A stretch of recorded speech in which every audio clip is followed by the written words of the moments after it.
Kung may extra kang pera ngayon at kailangan mong pumili sa tatlo, Bitcoin, gold o stocks, hindi simple ang sagot. Ngayong 2026, kakaiba ang market environment. Ang US stock market ay nasa record territory, malakas ulit ang gold dahil sa inflation at geopolitical uncertainty, habang ang Bitcoin ay malayo pa rin sa dating all-time high matapos ang malaking correction. Kaya ang mas magandang tanong ay hindi kung alin ang best investment sa lahat ng panahon. Ang dapat nating tanungin ay saan posibleng pumunta ang pera, depende sa interest rates, inflation, risk appetite at economic growth. Unahin natin ang stocks dahil dito pinakamalinaw ang risk on behavior ng investors ngayon. Noong August 13, 2026, nagsara ang S&P 500 sa panibagong record high na halos 7,800 points. Malakas din ang Nasdaq lalo na dahil patuloy ang optimism sa technology at artificial intelligence companies. Isa sa mga dahilan ng rally ay ang mas malamig na inflation data sa United States.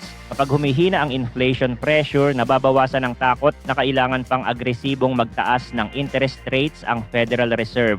Magandang balita ito para sa stocks dahil mas mababang borrowing cost at mas stable na rates ay kadalasang supportive sa company valuations. Kaya sa ngayon, malinaw na may malaking bahagi ng capital na komportable pa ring manatili sa equities. Pero may catch, kapag nasa record high ang stock market, hindi ibig sabihin na siguradong tuloy-tuloy na tataas. Sa katunayan, habang tumataas ang presyo, mas nagiging mahal ang valuations at mas mataas din ang expectation ng investors sa future earnings. Kapag pumalpak ang company earnings, bumalik ang inflation o tumaas ulit ang bond yields, pwedeng magkaroon ng mabilis na correction. Ito ang dahilan kung bakit dapat tingnan ang stocks hindi lamang bilang chart na pataas, kundi bilang ownership sa businesses. Kung patuloy na lumalaki ang profits ng malalaking companies, may dahilan ang market na manatiling strong. Pero kung sobrang taas na ng expectations kumpara sa actual growth, doon nagiging vulnerable ang market. Kaya attractive ang stocks para sa long-term growth, pero hindi ito automatic na low risk dahil lang nasa all-time high.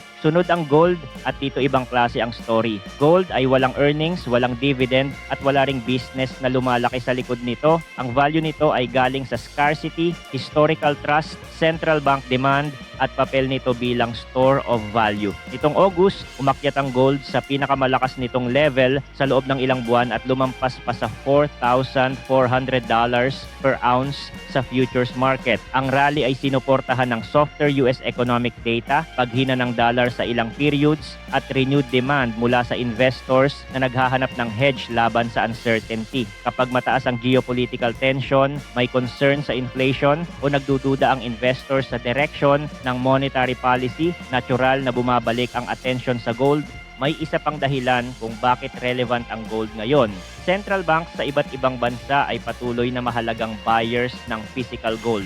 Hindi nila binibili ito dahil gusto nilang mag-trade ng mabilis. Ginagamit nila ito bilang reserve asset at diversification mula sa currencies at government bonds. Para sa ordinary investor, mahalaga ito dahil nagbibigay ng structural demand na hindi nakadepende lamang sa retail speculation. Pero may weakness din ang gold dahil wala itong cash flow, maaari itong ma-pressure kapag mataas ang real interest rates at malakas ang US dollar. Kung makakakuha ang investor ng attractive return sa bonds habang mababa ang inflation risk, mas kaunti ang dahilan para humawak ng asset na walang yield. Kaya ang gold ay kadalasang mas attractive kapag ang priority ay capital protection at diversification, hindi maximum growth. Dito naman pumapasok ang Bitcoin na marahil ang pinaka-volatile sa tatlo. Kung gold ang traditional scarce asset, Bitcoin ang digital version na gustong tawaging digital gold ng maraming supporters. Limited sa 21 million coins ang maximum supply nito, transparent ang issuance schedule at pwedeng ilipat globally nang hindi kailangan ng traditional banking system. Pero hindi sapat ang scarcity para garantiya ang presyo.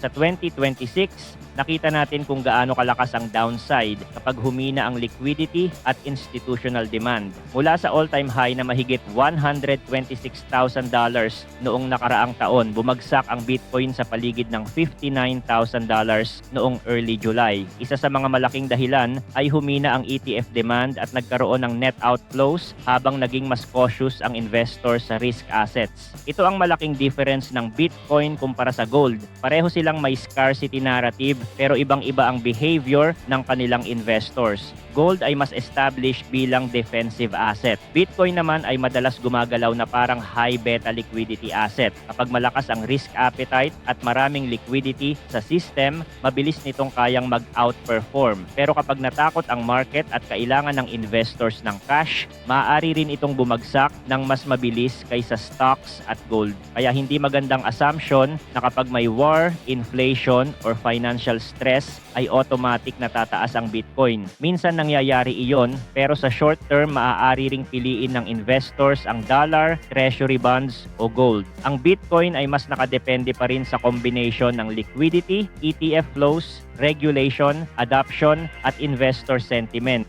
Kung paghahambingin natin ang tatlo sa simple terms, may kanya-kanya silang trabaho sa portfolio. Stocks ang pinaka-direct na bet sa economic growth at corporate profits. Gold ang hedge laban sa monetary uncertainty, geopolitical risk at loss of confidence sa currencies. Bitcoin naman ang high volatility bet sa digital scarcity, financial innovation at future adoption. Hindi sila eksaktong magkakalaban. Sa maraming panahon, pwedeng sabay silang tumaas dahil pare-pareho silang nakikinabang kapag maraming liquidity at mahina ang dollar. Sa ibang panahon naman, maaaring stocks lamang ang malakas habang tahimik ang gold at crypto. Maaari ring gold ang lumakas habang bumabagsak ang risk assets, kaya ang tanong na saan pupunta ang pera ay mas magandang sagutin sa pamamagitan ng pagtingin kung anong economic regime ang pinapasok ng market. Sa current setup, pinakamalaking factor ang Federal Reserve. Sa July meeting, pinanatili nito ang policy rate sa range na 3.5 hanggang 3.75%.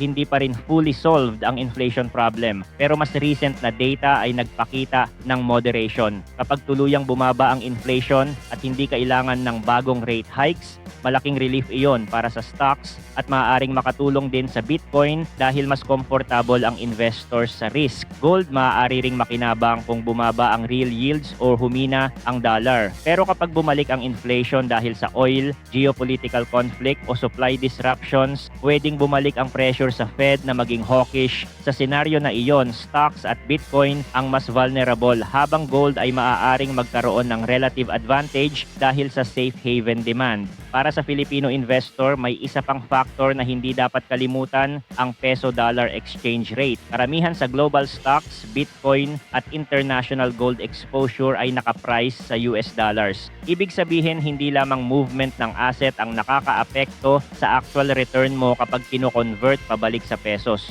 Kung humina ang peso laban sa dollar, pwedeng madagdagan ang peso value ng dollar-denominated investment mo. Kung lumakas naman ang peso, pwedeng mabawasan ang gain kapag kinonvert mo. Kaya posible na flat ang isang asset sa dollar terms pero positive ka pa rin sa peso terms o kabaligtaran. Mahalaga ito lalo na sa mga Pilipinong gumagamit ng international brokers, crypto exchanges o gold-linked investment products. Kung growth ang priority mo at mahaba ang time horizon, stocks ang may pinakamalinaw na historical logic dahil kumikita ang businesses at pwedeng lumago ang earnings sa paglipas ng panahon. Pero hindi ibig sabihin na dapat habulin ang market dahil lang tumataas ito. Mas mahalaga ang diversification at consistency kaysa timing ng isang perfect entry. Kung protection naman laban sa uncertainty ang hinahanap, gold ang mas natural na candidate. Hindi ito usually ang asset na inaasahang pinakamabilis dumoble, pero maaari nitong bawasan ang overall volatility ng portfolio sa panahon ng stress. Kung willing kang tanggapin ang malalaking swings kapalit ng mas mataas na potential upside, Bitcoin ang mas aggressive na option.